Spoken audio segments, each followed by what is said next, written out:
Hello everyone, नमस्कार, स्वागत, अभिनंदन आप सभी का आपके अपने YouTube channel RP number one study channel पर। दोस्तों, जीके का पिटारा स्टार्ट हो चुका है। हमारा 8 बज चुके हैं मेरे पास। तो आज हो चुके हैं 21 जून और हमारी क्लास स्टार्ट हो चुकी है मेरे पास तो जीके की, जहां हम देखेंगे राजस्थान जीके, इंडिया जीके और साथ ही साथ साइंस और करंट अफेयर्स के मिक्स क्वेश्चन जो कि आपके एग्ज़ाम के हिसाब से होंगे मेरे पास। तो टोटल हम 50 प्रश्न करेंगे। उनमें से आपको देखना है कि कितने क्वेश्चन आपको सही होते हैं, कितने गलत। उसी पैटर्न पर आधारित होंगे जिस प्रकार से एग्ज़ाम में पूछे जाने वाले हैं। इसलिए मेरे प्यारे दोस्तों, क्लास को पूरा और अच्छे से देखिएगा ताकि आपका सिलेक्शन बिल्कुल निश्चित हो सके और अच्छे से आपकी यहाँ पर की तैयारी हो सके दोस्तों। ठीक है ना। तो चलते हैं, क्लास को स्टार्ट करते हैं मेरे पास। तो वेरी इंपॉर्टेंट क्वेश्चन आपके लिए रहने वाले हैं, इसलिए ध्यान से देखिएगा। जो विद्यार्थी चैनल पर नए हो मेरे पास तो चैनल को सब्सक्राइब कर लीजिएगा ताकि आपको डेली लाइव क्लासेज मिलती रहे मेरे पास। तो रोज़ मेरे पास तो आपकी सुबह रीजनिंग की क्लास होती है, शिक्षण अभिरुचि 4 बजे, जीके मेगा टेस्ट 8 बजे और हिंदी आपकी 9 बजे होती है दोस्तों। तो इसका पूरा पूरा फ़ायदा उठाएं मेरे पास। तो यदि आप अंतिम दिनों में शानदार तैयारी करना चाहते हो तो मेरे पास तो डेली क्लासेस लेते रहे मेरे पास। तो चलिए क्वेश्चन स्टार्ट करते हैं। एक बार से क्लास को शेयर कर दें, सभी विद्यार्थियों को बुला लीजिए मेरे पास। तो पहला क्वेश्चन आपके सामने आ चुका है, आंसर फरमाइएगा। जयपुर में मीनाकारी की कला महाराजा मानसिंह प्रथम द्वारा खाली जगह से लाई गई थी। मीनाकारी की जो कला है राजा मानसिंह द्वारा कहाँ से लाई गई थी मेरे पास, तो बताइएगा। चीन, काफ़ी बढ़िया क्वेश्चन है मेरे पास। तो चीन, लाहौर, बलूचिस्तान या फिर बंगाल, करेक्ट आंसर फरमाइएगा। करेक्ट आंसर की बात करें तो मेरे पास तो जल्दी से आंसर दीजिएगा। बिल्कुल ऑप्शन नंबर 2 जिन्होंने बताया, बिल्कुल करेक्ट आंसर आपके यहाँ पर हो जाएगा। चलिए नेक्स्ट क्वेश्चन की ओर चलते हैं। नेक्स्ट क्वेश्चन आपके सामने, कौन सा युग्म गलत सुमेलित है? बाबूजी कोलू, मल्लीनाथ जी गागरून, तेजाजी खरनाल और गोगा जी ददरेवा। करेक्ट आंसर फरमाएगा मेरे पास। तो करेक्ट आंसर आपका यहाँ पर क्या हो जाएगा? जल्दी से आंसर फरमाएगा मेरे पास। तो आंसर आपका यहाँ पर क्या हो जाएगा? बहुत ही शानदार, बहुत ही बढ़िया।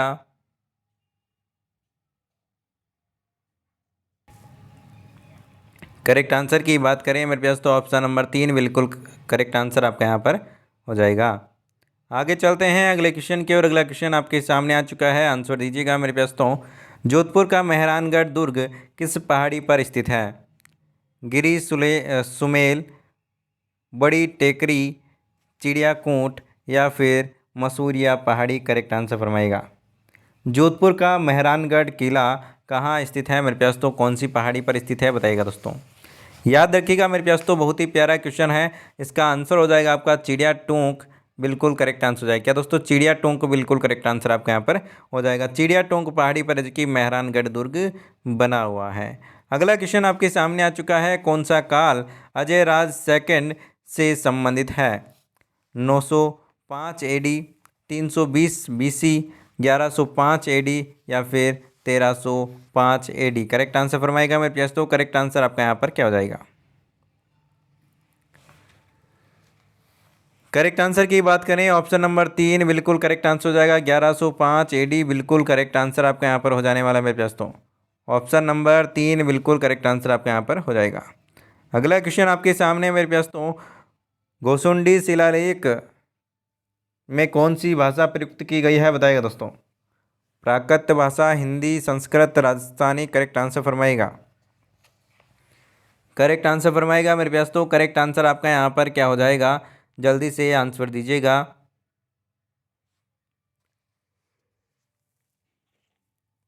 ऑप्शन नंबर 3 बिल्कुल करेक्ट आंसर आपका यहाँ पर हो जाएगा, संस्कृत भाषा। चलिए नेक्स्ट क्वेश्चन की ओर चलते हैं। नेक्स्ट क्वेश्चन आपके सामने मेरे पास तो आंसर दीजिएगा जल्दी से। मौर्य युगीन बौद्ध स्तूप के पुरावशेष कहाँ से प्राप्त हुए हैं? दौसा, भानगढ़, विराट या फिर सांभर? सही आंसर फरमाइएगा मेरे पास। तो सही आंसर आपका यहाँ पर क्या हो जाएगा? जल्दी से आंसर दीजिएगा। बहुत ही प्यारा क्वेश्चन आपके सामने है मेरे पास। तो आंसर दीजिए। बहुत ही शानदार, बहुत ही बढ़िया। ऑप्शन नंबर जिन्होंने बेराट दिया है, ऑप्शन नंबर 3 बिल्कुल करेक्ट आंसर आपके यहाँ पर हो जाएगा। अगला क्वेश्चन आपके सामने मेरे पास तो आंसर फरमाइएगा। भारतीय संविधान के अनुसार राजस्थान को भारत के किस श्रेणी के राज्य में रखा गया है? प्रथम श्रेणी भाग ए, द्वितीय श्रेणी भाग बी, तृतीय श्रेणी सी या फिर स्वतंत्र राज्य। करेक्ट आंसर फरमाएगा। भारतीय संविधान के अनुसार राजस्थान को भारत के किस श्रेणी में रखा गया है, बताइएगा दोस्तों। सही आंसर की बात करें ऑप्शन नंबर 2, द्वितीय श्रेणी भाग बी में रखा गया है। आपको याद रखना है दोस्तों। चलिए अगला क्वेश्चन आपके सामने आ चुका है। आपको पहले ही बता चुका हूं मेरे प्यार दोस्तों, आपके लिए वेरी इंपॉर्टेंट ये क्वेश्चंस रहने वाले हैं। जो भी आपको एग्जाम तक मॉडल पेपर करवाए जा रहे हैं आपके लिए वेरी इंपॉर्टेंट है, इसलिए आप रेगुलर रूप से हमारे साथ में बने रहें मेरे प्यार दोस्तों, और अच्छे से क्लासें रेगुलर रूप से लेते रहें ताकि आपका सिलेक्शन सुनिश्चित हो सके। तो मेरे प्यार दोस्तों आंसर दीजिएगा। राज्य में राजनीतिक गतिविधियों के संचालन हेतु किस राज्य में 1934 में प्रजामंडल की स्थापना की गई? जोधपुर, कोटा, मेवाड़, अलवर। करेक्ट आंसर फरमाएगा। करेक्ट आंसर की बात करें ऑप्शन नंबर 1 जोधपुर बिल्कुल करेक्ट आंसर आपका यहाँ पर हो जाएगा। ऑप्शन नंबर 1 बिल्कुल जोधपुर बिल्कुल करेक्ट आंसर हो जाएगा। मेवाड़ के किस महाराणा ने अजमेर दरगाह के लिए 4 गांव अनुदान में दिए? संग्राम सिंह, जगत सिंह सेकंड, फतेह सिंह या फिर Amar Singh second. Correct answer फरमाएगा मेरे प्यार दोस्तों। करेक्ट आंसर आपका यहाँ पर क्या हो जाएगा? सही आंसर की बात करें तो ऑप्शन नंबर 2 बिल्कुल करेक्ट आंसर आपका यहाँ पर हो जाएगा। जगत सिंह बिल्कुल करेक्ट आंसर हो जाएगा, जगत सिंह सेकंड। चलिए अगले क्वेश्चन की ओर चलते हैं। क्वेश्चन नंबर 10 आपके सामने। आंसर फरमाएगा मेरे प्यार दोस्तों, निम्नलिखित में से कौन सी जोड़ी सही नहीं है?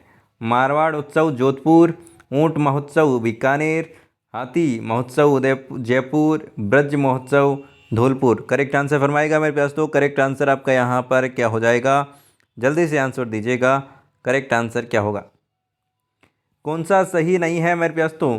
ब्रज महोत्सव धौलपुर बिल्कुल यहाँ पर क्या हो जाएगा मेरे प्यार दोस्तों? गलत हो जाएगा। बाकी यहाँ पर देखिए मारवाड़ महोत्सव जोधपुर में, ऊंट महोत्सव बीकानेर में, हाथी उत्सव जयपुर में आपका मनाया जाता है। आगे चलते हैं अगले क्वेश्चन की ओर। अगला क्वेश्चन आपके सामने मेरे प्यार दोस्तों, आंसर दीजिएगा। राजस्थान में त्योहारों की शुरुआत श्रावणी तीज से होती है और अंत किससे होता है मेरे प्यारे दोस्तों? आंसर फरमाएगा।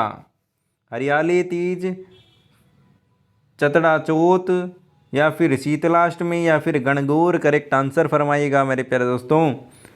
शुरुआत होती है श्रावण तीज से, तो अंत कब होता है त्योहारों का साल में मेरे प्यारे दोस्तों, बताइएगा। राजस्थान की बात करें तो गणगौर ऑप्शन नंबर 4 गणगौर पर है जो कि त्यौहार खत्म होते हैं, और श्रावणी तीज को क्या होते हैं? शुरू होते हैं त्यौहार। अगला क्वेश्चन आपके सामने। आंसर दीजिएगा मेरे प्यारे दोस्तों। बमरसिया कौन से क्षेत्र का एक लोकप्रिय लोक नृत्य है? करेक्ट आंसर फरमाएगा मेरे प्यारे दोस्तों। क्लास को थोड़ा सा शेयर वेयर भी कर दिया करो मेरे प्यारे दोस्तों, ताकि क्या होता है ना, सभी के पास क्लास पहुंच सके और सभी को इसका फ़ायदा मिल सके। बाकी और कुछ इसमें नहीं होने वाला है, ठीक है ना। आपको देखनी, आप तो देखोगे ही, साथ में सबका भला करो ताकि आपका भी भला हो जाए, ठीक है ना। वो कहते हैं ना कि दुआएं कभी से भी लग सकती है, तो दुआएं मेरे प्यारे दोस्तों शेयर करोगे तब लगेगी आपको दुआएं। चलिए, बमरसिया मेरे प्यारे दोस्तों करेक्ट आंसर फरमाएगा। शेखावाटी, मारवाड़, जालोर या फिर अलवर, भरतपुर। करेक्ट आंसर फरमाएगा।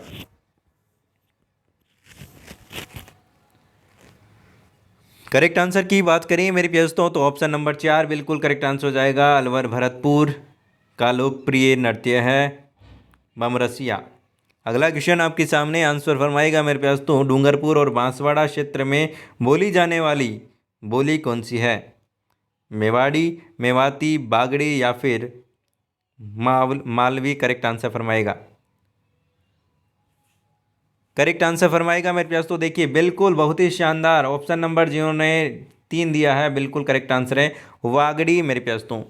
डूंगरपुर और बांसवाड़ा का जो क्षेत्र है उसको वागड़ क्षेत्र कहा जाता है। आपको ध्यान रखना है मेरे प्यार दोस्तों, काफ़ी बार पूछ लिया जाता है वागड़ क्षेत्र किसे कहते हैं, ठीक है ना। वागड़ क्षेत्र होता है डूंगरपुर और बांसवाड़ा से का जो क्षेत्र होता है उसे वागड़ क्षेत्र कहते हैं। तो वहाँ पर बोली जाने वाली जो बोली है वागड़ी कहलाती है।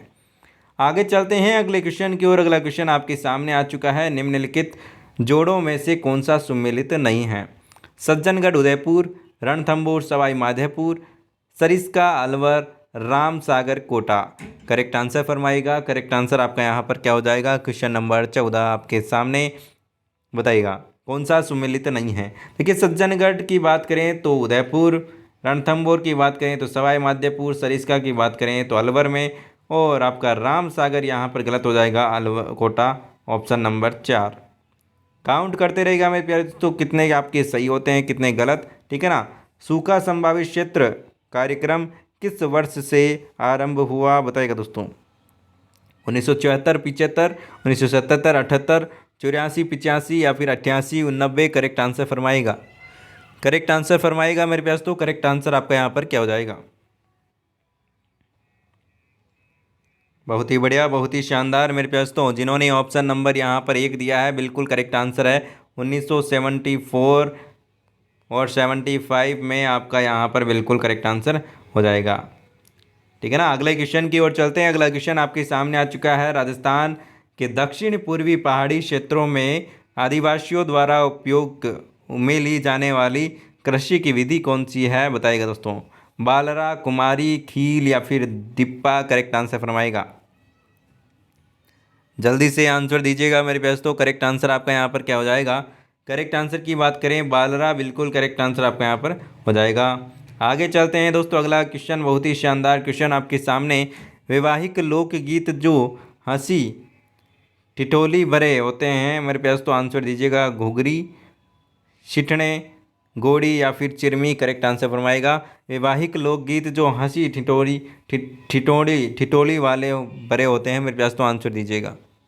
कौन से गीत होते हैं मेरे प्यास, तो आंसर दीजिए। बिल्कुल सिठणे, बिल्कुल करेक्ट आंसर हो जाएगा। ऑप्शन नंबर 2 जिन्होंने दिया है बिल्कुल करेक्ट आंसर है, जिन्होंने ऑप्शन नंबर 2 दिया है मेरे प्यास। तो इम्पोर्टेंट क्वेश्चन आपके सामने आ चुका है। गंग नहर इसे महाराजा गंगा सिंह ने बनवाई थी, किस वर्ष बनवाई गई थी? गंग नहर गंगा सिंह से महाराजा गंगा सिंह ने बनवाई थी, वो किस वर्ष बनवाई थी मेरे प्यार? तो आंसर दीजिएगा। 1932, 1927, 1930, 1937। करेक्ट आंसर फरमाइएगा।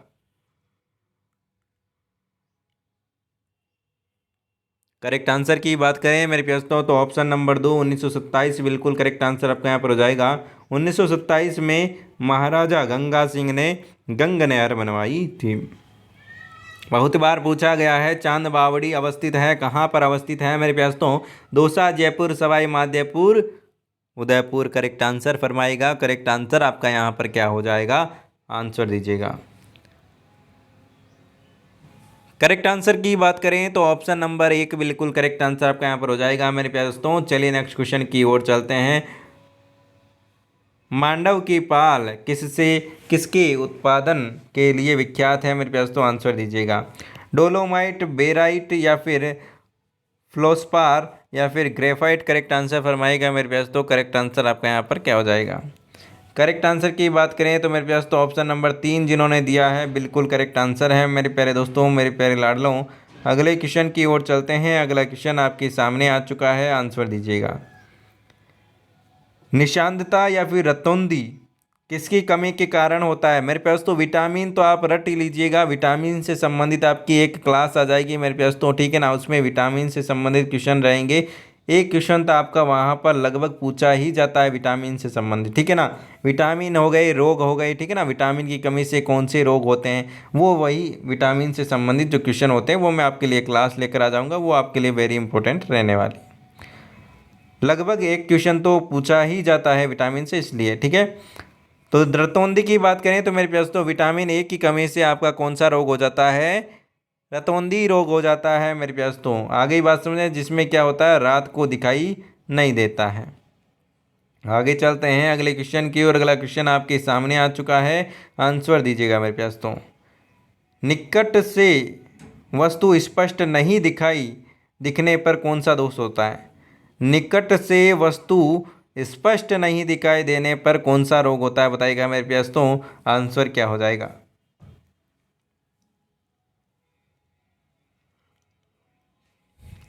बिल्कुल, बहुत ही शानदार, बहुत ही बढ़िया। यहाँ पर देखिए काफ़ी विद्यार्थी यहाँ पर कंफ्यूज होने वाले हैं। देखिए निकट से वस्तु स्पष्ट नहीं दिखाई देती है तो मेरे पास तो वहाँ पर होगा दूरदृष्टि दोष। देखिए जो चीज़ अच्छे से दिखाई देती है वही दोष होता है। देखिए यहाँ पर दूर का अच्छा दिखाई दे रहा है और निकट का नहीं दिखाई दे रहा, मतलब कि यहाँ पर दूरदृष्टि दोष होगा।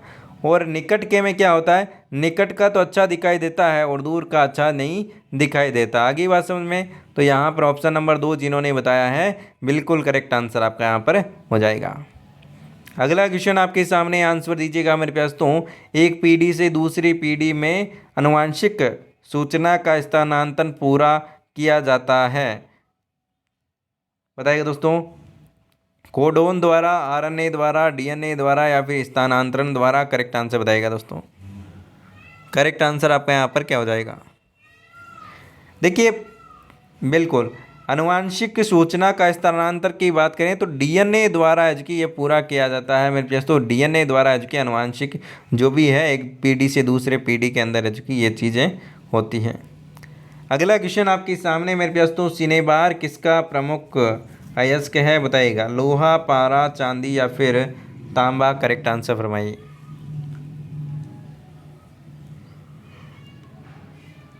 करेक्ट आंसर फरमाएगा मेरे पास तो। करेक्ट आंसर आपका यहाँ पर क्या हो जाएगा? करेक्ट आंसर की बात करें तो मेरे प्यारे दोस्तों ऑप्शन नंबर 2 बिल्कुल करेक्ट आंसर हो जाएगा, पारा। Option number 2 is the right answer.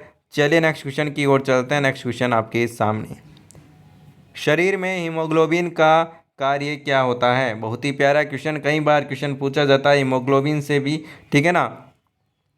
Oxygen परिवहन, जीवाणु को नष्ट करना, रक्ताल्पता को रोकना या फिर लोहे का उपयोगीकरण? करेक्ट आंसर फरमाएगा मेरे प्यास तो क्या होता है? बताइएगा। हीमोग्लोबिन का देखिए मुख्यतः कार्य होता है मेरे प्यास तो ऑक्सीजन का प्रवाह करना, ठीक है ना। ऑक्सी हीमोग्लोबिन जिसे हम कहते हैं ऑक्सीजन का प्रवाह करता है, ये पूरे शरीर में ऑक्सीजन का सप्लाई करता है मेरे प्यास तो। आगे बात समझ में।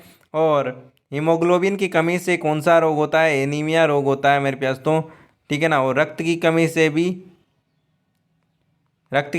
भी, आयरन की कमी से भी एनीमिया रोग होता है, याद रखिएगा मेरे दोस्तों। चलिए अगला क्वेश्चन आपके सामने आ चुका है, मानव द्वारा बनाया गया प्रथम औजार कौन सा था? भाला, कुल्हाड़ी, तीर या फिर हथौड़ा? Correct answer फरमाइएगा।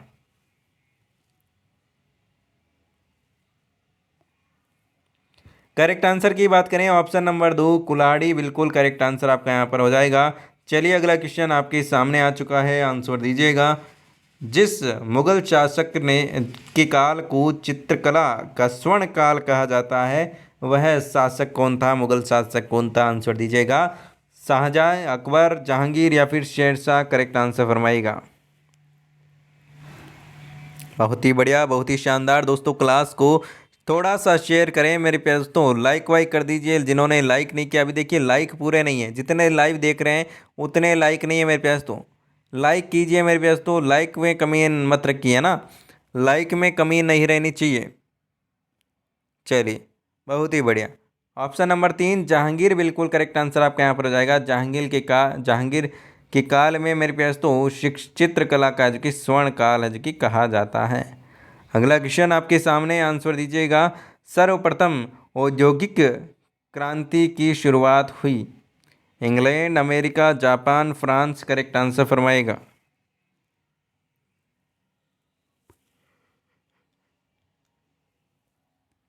सर्वप्रथम औद्योगिक क्रांति की बात करें तो इंग्लैंड, बिल्कुल करेक्ट आंसर हो जाएगा। शुरुआत इंग्लैंड से हुई थी। अगला क्वेश्चन आपके सामने, आंसर दीजिएगा।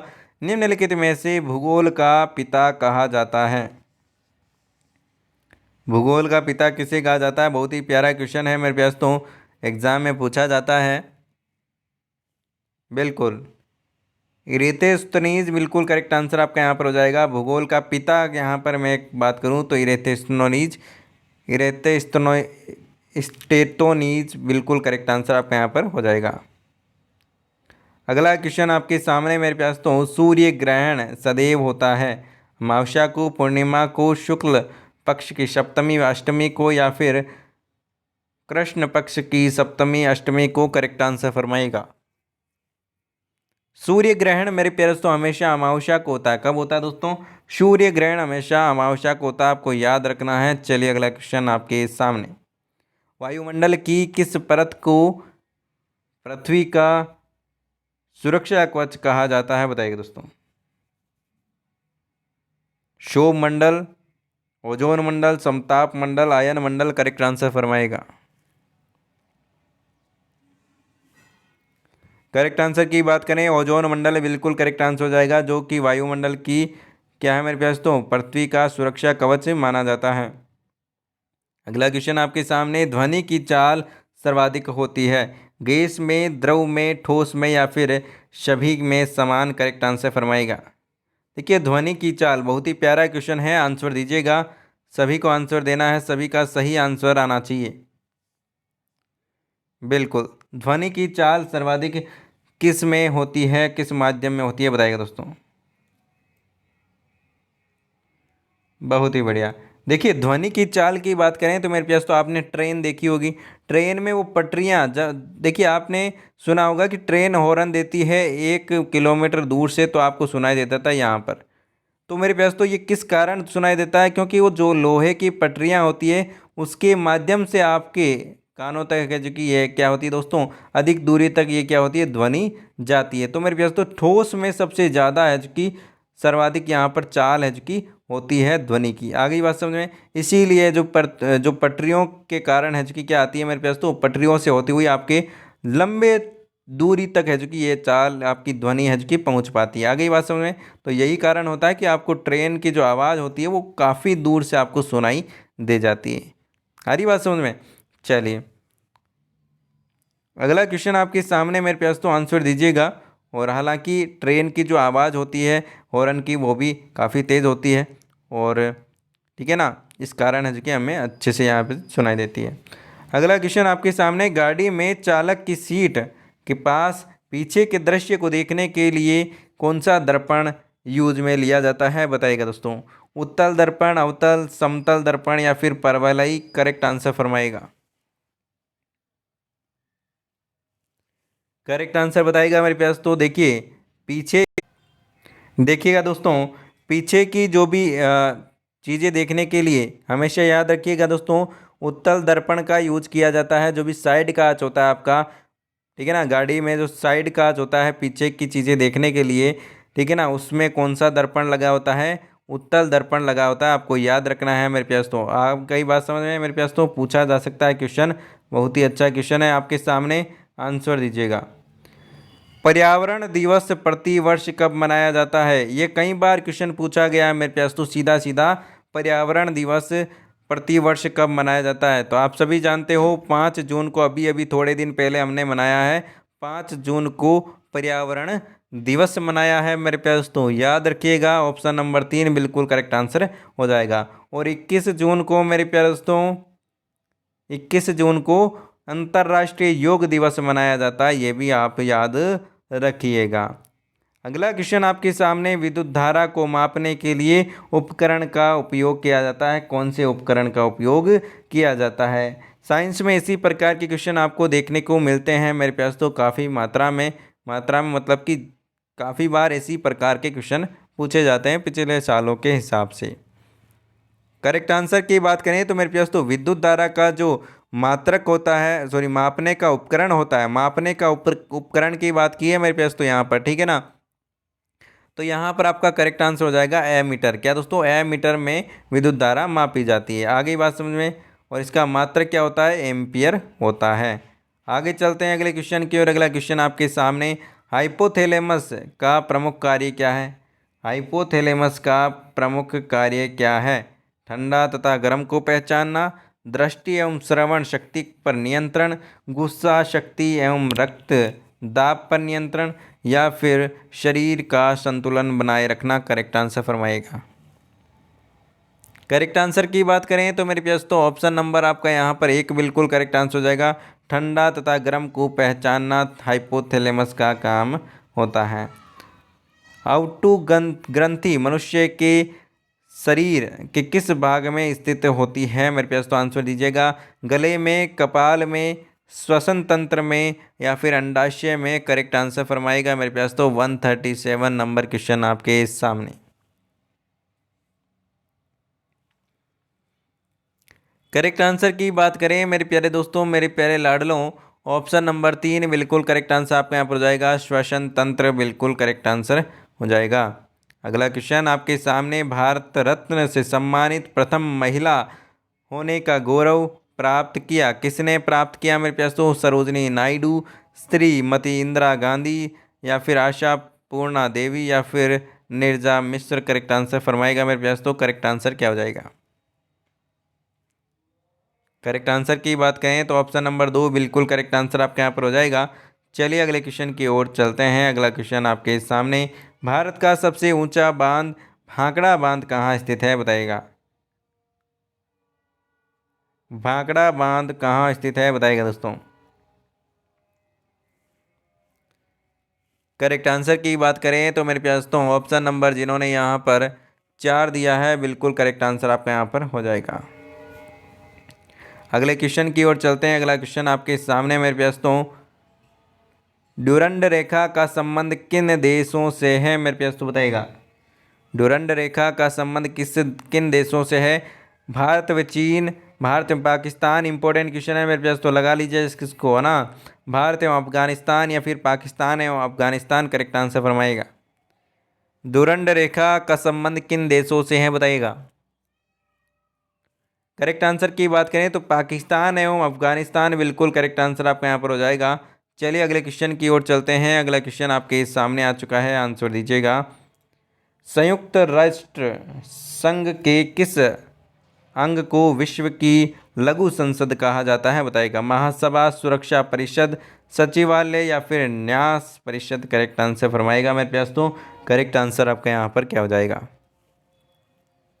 करेक्ट आंसर की बात करें ऑप्शन नंबर 1 महासभा बिल्कुल करेक्ट आंसर आपका यहाँ पर हो जाएगा।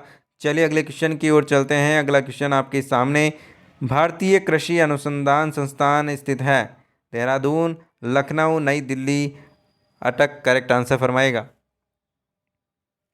करेक्ट आंसर की बात करें ऑप्शन नंबर 3 नई दिल्ली बिल्कुल करेक्ट आंसर आपका यहाँ पर हो जाएगा। दोस्तों काउंट कर रहे हो ना मेरे प्यास तो, और क्लास को लाइक वाइक कर दीजिए, शेयर वेयर कर दिया करो यारो, है ना।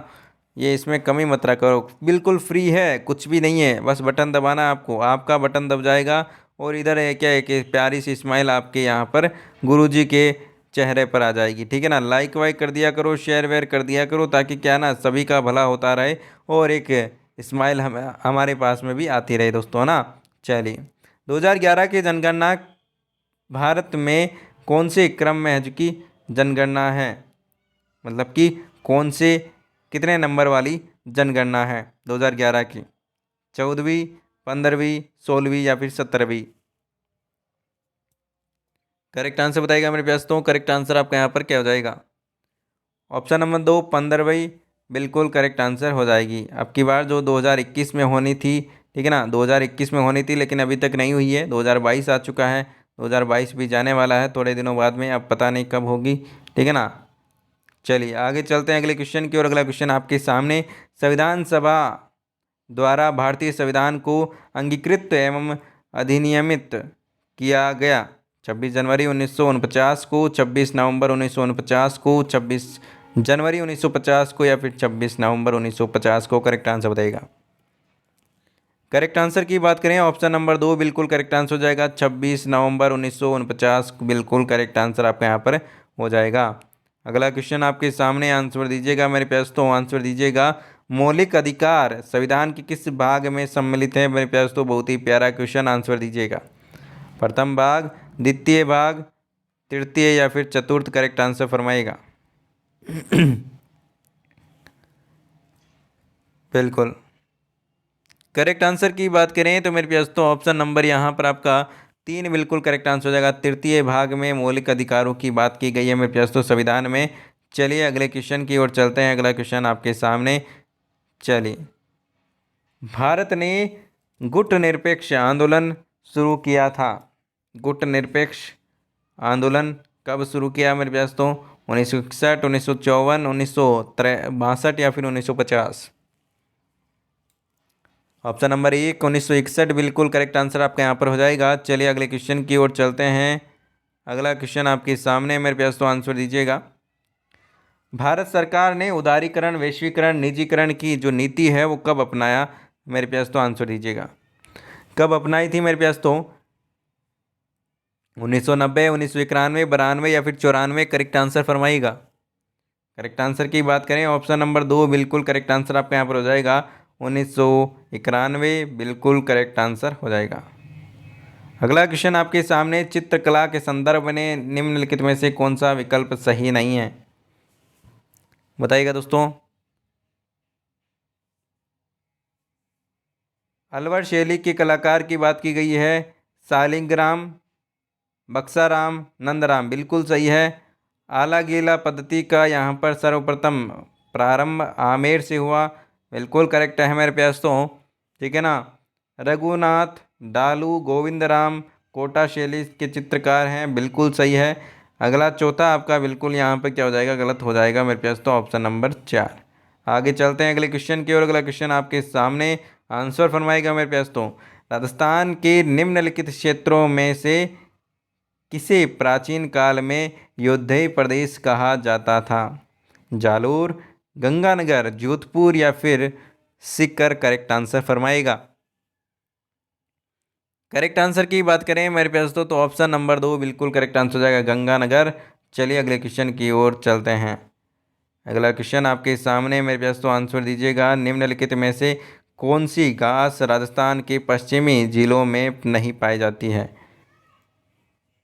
लाना, सेवण, धामण या फिर करड़? करेक्ट आंसर बताइएगा मेरे प्यास तो। ऑप्शन नंबर 1 लाना बिल्कुल करेक्ट आंसर आपके यहाँ पर हो जाएगा। चलिए मेरे प्यास तो 50 प्रश्न हमने किए हैं, 50 में से आपके कितने क्वेश्चन सही हुए, ठीक है ना? कमेंट करके आप ज़रूर बताइएगा।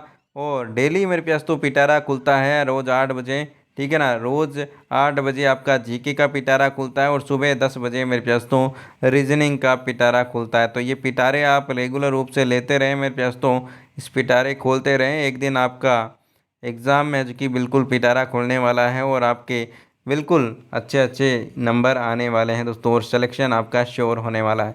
तो रेगुलर रूप से यदि ये क्लासें आप ले रहे हो तो सिलेक्शन आपका सुनिश्चित होने ही वाला है मेरे प्यास तो, ठीक है ना। और डेली क्लासेस लेने के लिए चैनल को सब्सक्राइब करें ताकि आपका सिलेक्शन सुनिश्चित हो सके और बिल्कुल आपको अच्छी सी अच्छी कॉलेज है जो कि आपको मिल सके मेरे प्यास तो मिलते हैं नेक्स्ट क्लास में। तब तक के लिए बाय बाय, जय हिंद, जय भारत, धन्यवाद मेरे प्यास तो। अपना प्यार और सपोर्ट इसी प्रकार से बनाए रखिएगा दोस्तों, धन्यवाद।